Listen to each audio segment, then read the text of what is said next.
The biggest names in sports are all on IsraelSportsRadio.com. Dimitri Salita, and you're listening to IsraelSportsRadio.com. Sports Strain Seat Seed, compression fit, UV protection, moisture wicking, anti-odor, and physique enhancing. Certified by the Circle K. Sports Strain is a revolutionary seat seat garment that features high performance properties and a compression fit, offering the wearer ultimate comfort and style for sports and everyday wear. Custom logos and team jerseys are available. For orders, please visit TamirGoodman.com. That's TamirGoodman.com. This is Marty Rice from Forest Hills. We're at Radio Mike. It's always a pleasure to talk to you. You're a real sports guru, and I know you know your stuff, and it's always a pleasure to talk sports with you. And flat time of the year, every sport is really active. Yes. It's one of the best times of the year. We got football tonight. Yes. What'd you say? We have baseball tonight, and we got playoff basketball, and we got the draft coming up tomorrow. It's an action-packed time of year. And you have hockey, the end of the season in hockey, and a lot of teams have strike. Yes. They're what was that? Last couple of spots, so it's every sport is really active, and thank God we have baseball, and that's going to be around for 6 months till the playoffs. And but let's start with the draft. Yes, let's start with the draft coming up tomorrow. What do you think? Any impressions? I know with the draft. Yes. What do the Eagles need to bolster their team this year? Well, the Eagles have a lot of holes to fill. And I've been watching all the mock draft shows, all the stations like the ESPNs, their round-the-clock draft information. And the Eagles could go in one of a number of directions because they have so many needs to fill.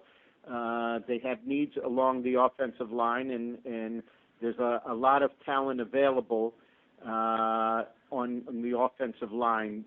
Some of the projected higher-up picks to go tomorrow night are Luke Jokel of Texas A&M, Eric Fisher of Central Michigan, Lane Johnson of Oklahoma. Those are some of the names that are projected to go very high in the NFL draft tomorrow. Now, the Eagles are not showing their hand. Yes. Offensive mind. Michael. What was that, Michael? Do you think that the new coach for Philadelphia, for the Eagles, will try to have? Yes, he could. He's very offensive, innovative genius, according to many people. He likes an up style of offense. He likes a mobile running quarterback who can also pass. So a lot of the conjecture has been that the Eagles may take one of the high-profile quarterbacks in this year's draft, like Geno Smith out of West Virginia or E.J. Manuel out of Florida State. Those are two quarterbacks that are projected to go 1 and 2 in the draft. But they still have Michael Vick that they. Yes, they still have Michael Vick. They signed him to a 1-year deal this year, so they're committed to him for 1 year. So what that means is that they may take a chance and draft a quarterback like Geno Smith or E.J. Manuel with the idea of him learning behind Michael Vick, sort of like a sit and learn kind of year. So that's the thought. So do you think Michael Vick will be a good teacher? Well, he could. He very well could. I don't know.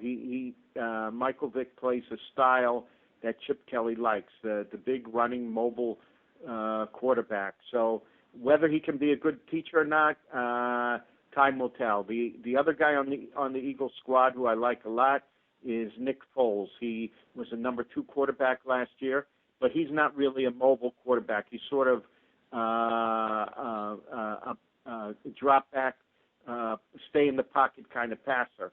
You know, in my Can't pick up everything you're saying, but yeah, Nick Foles is a drop back passer, kind of slow of foot, so he doesn't. A lot of people say he doesn't necessarily meet Chip Kelly's requirements for the type of quarterback to run the read option offense, and that's the name of the offense that Chip Kelly ran in Oregon, and he'll probably run in Philadelphia. It's called the read option.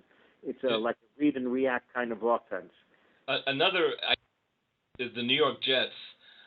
They're always, you know, you can never predict what they do.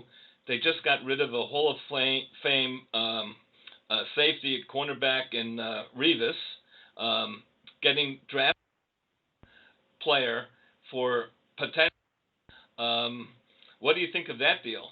Well, I don't know. I think it was maybe a good deal for the Jets because Revis is coming off a serious injury, and I don't know whether he could perform at the same level he did prior to his injury. I think that's kind of a gamble. Now, maybe he can. The interesting part about what you're saying is, you know, you certainly have a valid point, and of course time will tell. But one fellow that had a very bad injury to his knee was Adrian Peterson, and he led the league this year once again in rushing. So, you know, nowadays with the way people train and medicine and being much, much better than what it used to be, people are able to rehabilitate, you know, ACL, great players. Like right now we have Kobe Bryant, who went down with an Achilles tendon. He's vowing to come back next year. Mariano Rivera had a torn ACL, Shaq now. Derek Jeter came back, probably rushed himself too quickly, and as a result, he refractured or maybe a new fracture in his ankle, so he's going to be out an extra 3 months. But, you know, medicine is a lot different than what it used to be. So, you know, it's interesting with Revis. The interesting part about Revis in a business sense is that he's getting $16 million a year, but none of it is guaranteed. So if he's on the roster March 1st, he gets $16 million. But at any time Tampa doesn't want him, they can cut him before March 1st, and they owe him nothing. Yeah, that's what I like about the football contracts, the NFL, and I wish that the NBA would have something similar because with the NBA, it's all guaranteed money, and so with the NBA, a similar kind of contract. If the player doesn't perform, the team can go backwards for 6 years. It really all depends. So I think that's one of the good things about the NFL. I guess not from the player standpoint, but from a fan standpoint and from the team standpoint, I think I like the idea of having that money not be all guaranteed. Well, that's a very good point. And speaking about the NBA, I think we're in the first round of the playoffs. Yes, we are. Of course, your Philadelphia 76ers didn't exactly qualify this year, but there's some very interesting series out there. You have the Knicks going up against the Boston Celtics, and our hearts, you know, were very upset about the Boston bombing, but nevertheless, being a Knicks fan, I would love to see the Knicks sweep the Boston Celtics in 4 games. I mean, you know, life is one thing, sports is another thing, and the same thing with Boston Red Sox. I would love to see Boston Red Sox lose every game the rest of the season. But, you know, that's not going to happen. But, you know, we still feel sorry for the people in Boston.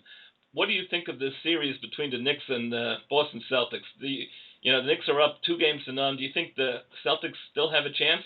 I don't. I don't. They may get some momentum at home with the home crowd behind them. It's possible. But truth be told, Boston is an aging team, and they're a depleted team. Yeah. One of their best players, Rajon Rondo, has been out for a while, and I think Boston has seen their best days are behind them.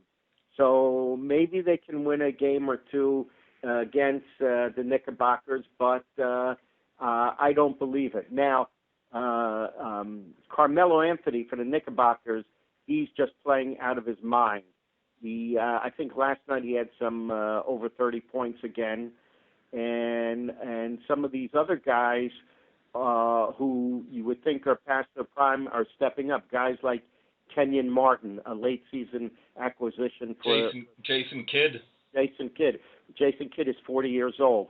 And I think they got those guys, especially with the playoffs in mind, and now they're producing.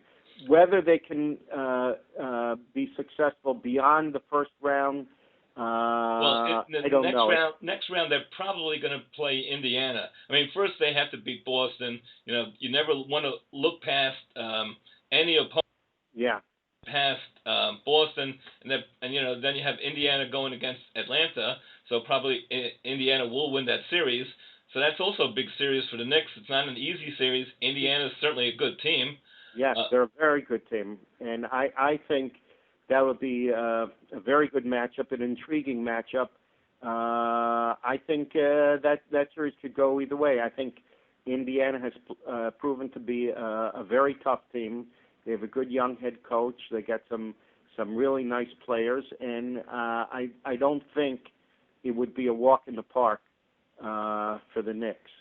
So, what do you think of the matchup between Chicago? Any predictions between Chicago and I'm still saying New Jersey Nets, the Brooklyn Nets? Yeah, what do you think of that series? You know, if you had asked me the same question after game number one, I would have said that Brooklyn would have just gone through them. But being that Chicago won fairly handily in game two with a suffocating defense, makes me think that, well, you know, now Chicago has the home court advantage. So maybe I kind of like Chicago now. I think Joakim Noah is playing very well, playing despite an injury, just keeps pushing. And I like their lineup. I like the intensity of their defense. I like their coaching. Tom Thibodeau is a great coach. Well, I think the one thing that Chicago has in their advantage, or maybe the Nets' disadvantage, the Nets fire Williams, Brooke Lopez, and Johnson. And after that, you know, Evans isn't really. He's a good rebounder. He's good in defense, but he's not. You know, he's not an offensive power. So Chicago can focus on those three players and not worry about the other players that much. And you know, I think that's what they did in game number two, and I think that's going to make the big difference. I mean, you have the best center, the best offensive center in the league, probably in Brooke Lopez. But you know, if they keep on focusing on him and Darren Williams, where's the scoring for the Nets? Where's that going to come from? I think it's a very good observation on your part, Radio Mike. You know, Chicago's such a really good defensive team, and Tom Thibodeau, the coach, is a defensive genius. He will know what the proper strategy to take the Brooklyn scorers out of their game. And you're right, they only have like three scorers, and the rest of the team is suspect from an offensive standpoint. So I think now, I think if I were a betting man, which I'm not, I would go with Chicago. What do you think? Can anybody in the East beat the Miami Heat? I would say no. However, I think a matchup between the Knickerbockers and Miami, that would be an intriguing matchup, being that Carmelo is playing at the height of his game, and it would be interesting to see if Miami could stop him. I think it would be a very interesting matchup, and even though the Knickerbockers won this season series, I think that's fool's gold because Miami had such a large lead in the conference that maybe they weren't playing up to their best ability. Yeah, the last stars for Miami played, that was after the streak was broken by Chicago. I think they won 24 games in a row, so Miami was taking a vacation for a couple of weeks, just tune-ups for the playoffs. So that was one game the Knicks won, and the other two games that the Knicks won, I think, were after back-to-back nights where Miami had to play. And, Miami doesn't have to win every game to have a great season. And so I think that's very, like you said, it's fool's gold. It's really, 3 games to 1 in the regular season really doesn't mean too much. Switching gears for a second, I know you're a big Philadelphia Philly fan, and that's very sad to hear. But anyway, the Phillies are an aging team. What do you think of their chances this year? Do you think they even have a legitimate shot of making the playoffs? Unfortunately, I don't. I'm being realistic. Although they are winning tonight, 1-0 as we talk. They are an aging team, and they don't have really good outfielders. Their corner outfields are suspect from a defensive standpoint, and their center fielder can't hit. So the whole outfield is very suspect, and their key pieces, the main cogs in the World Championship team of 2008, like Chase Utley, Ryan Howard, Jimmy Rollins, they're all aging, and they're past their prime, and I don't know. You could say the same thing for the pitching staff. They all were great in their heyday. I mean, the only guy maybe you're breaking up. Might be Cole Hamels. Cole Hamels, yes.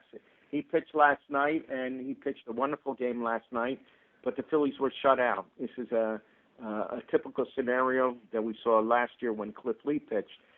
He absolutely got no run support. So he had Cole pitched a very nice game last night, but got no run support. They were shut out.